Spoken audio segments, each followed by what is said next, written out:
Hi, I'm Richard Randall, and welcome to Your Real Estate Voice with Barb Schlinker, owner of Your Home Sold Guaranteed Realty. This is the weekly radio show that informs and educates you on how to buy or sell real estate with Colorado's Real Estate Authority, Barb Schlinker. Barb Schlinker is a retired Navy veteran. Barb is an author. Barb Schlinker is also a pilot, and Barb and her team enjoy all that Colorado and the Front Range have to offer. Barb, always great to be talking with you. Now, we air Your Real Estate Voice every Saturday. If you can't listen to the entire show, it is available on Barb's site, barbhasthebuyers.com, or search for Barb. You'll find her on almost all the podcast platforms like iHeartRadio. Barb is the host of the program, and every week Your Real Estate Voice covers great information about the housing market and one of people's largest assets, the home. So, Barb, what are we covering today? Well, Richard, I'm covering this first topic just because it's been in the news. I think, I don't know if it's Trump or somebody else is making the Wall Street real estate investors the bad guys. So the first topic is about, are the Wall Street investors really inflating the real estate market or not? I think you'll be surprised at some of the statistics that I actually come up with. I'll admit, they were buying in this market probably from 2014 all the way through 2022. They were probably buying anywhere from 500 to 700 homes in Colorado Springs, equal numbers in Denver, etc. And it did impact the market during the boom, but as soon as the rates went up, then their offers started coming in 10% below asking price. And so, they got lower and lower, and they just kind of stepped out of buying at that point. So I don't think it's a now thing, but I think there's some other ways to probably help the real estate market. And then the second topic I'd like to talk about is, how do you know if your asking price on your home is too high?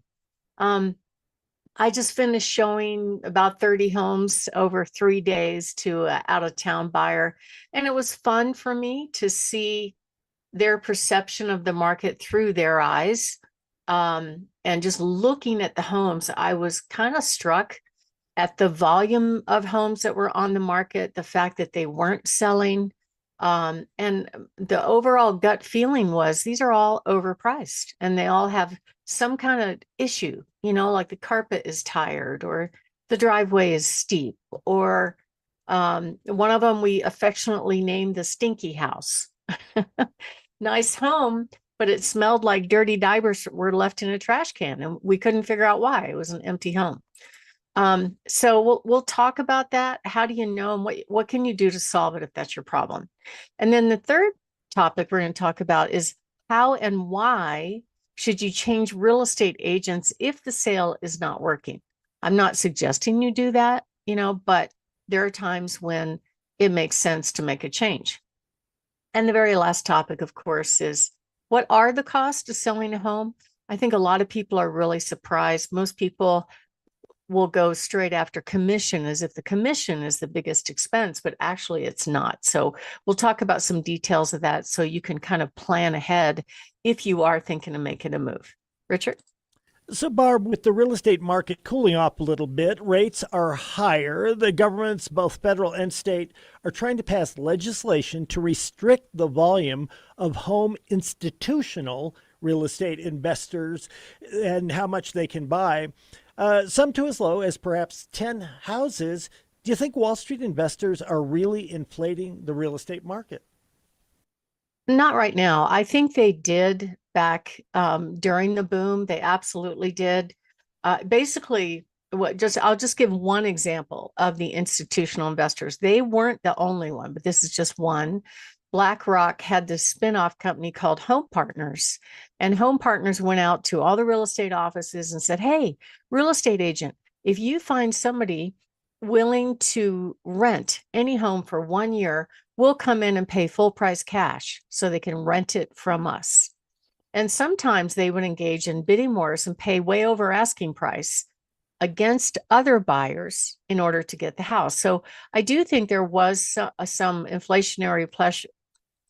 I do think there was some inflationary pressure back then during the boom, but that's not the case anymore. In fact, that particular investor is starting to resell those properties. Many times they would give that tenant of the homes that they would buy the option to purchase the home once they qualified for a loan. So probably anywhere from 35 to 60% of the people that rented those homes, if they could get a loan, were buying BlackRock out. And now they're starting to sell those properties. So we're seeing them hit the market. The housing demand in the last 3 years, since the mortgage rates went up, has dropped by over 10%. And the reason for that is that for buyers, it's all about house payment and affordability. So we went from 3-ish% interest rate on a mortgage all the way up to 7.5%. It's since settled down a little bit around 6%.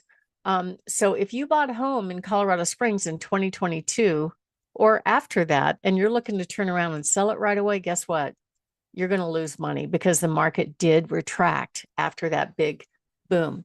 1 out of 6 homes right now, very few, sell for over asking price. That's only if the seller prices it right.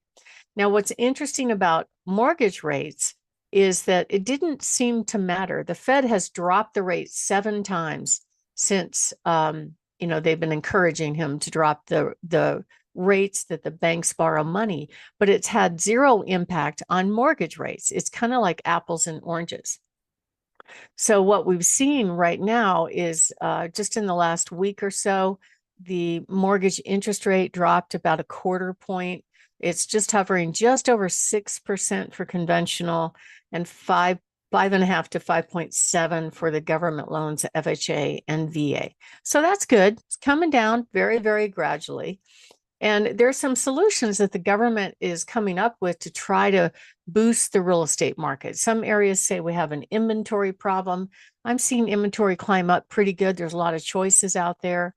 And then the Fed lowering the rates didn't work. They tried a 50-year mortgage, which is almost like renting a home for 50 years. You're not really going to build any equity that way. That failed.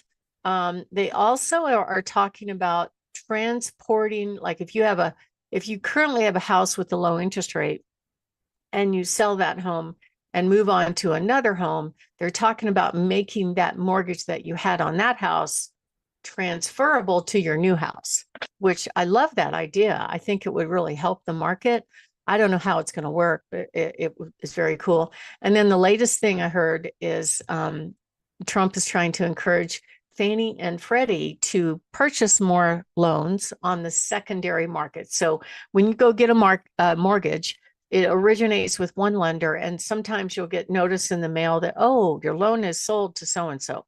That is the secondary market. So if they buy more of those, it could bring down the interest rate and lower what they call the yield, bond rate for yield. So I'm sure I said that wrong, but anyway, it could lower mortgage rates. So we saw a little bit of inflationary, but the truth is the actual numbers on the amount of large institutional investors buying homes is only about 2 to 3% of all rental homes owned right now. The concentrations are places like Atlanta, Dallas, Phoenix. They control a larger percentage, like 10 to 27% of the rental homes. But in actuality, the people that own the rental homes are like mom and pop investors. They are not necessarily BlackRock. And at the end of the day, the buyers these days are more focused on price, even more than interest rates. So I thought that was an interesting fact from a survey done by this one guy that puts out stats about where the market values are going. And Colorado Springs area has some issues. We're number 2 in the country for the volume of foreclosures. Well, why is that? It's not because the market is bad, because it's really not. I mean, normally January and February are fairly quiet for real estate. It has not been my experience. I'm busier than I've been in the summer right now. But there's a lot of military and veterans buying in this home. We have in this market, we've got 5 different military bases around town, lots of turnover going on. And most of those buyers are buying homes with 0 down. right? So if they bought back in 2022 with zero down when they were facing bidding wars and things like that, chances are if they try to turn around and sell 3 or 4 years later, they may not have the equity to make it happen.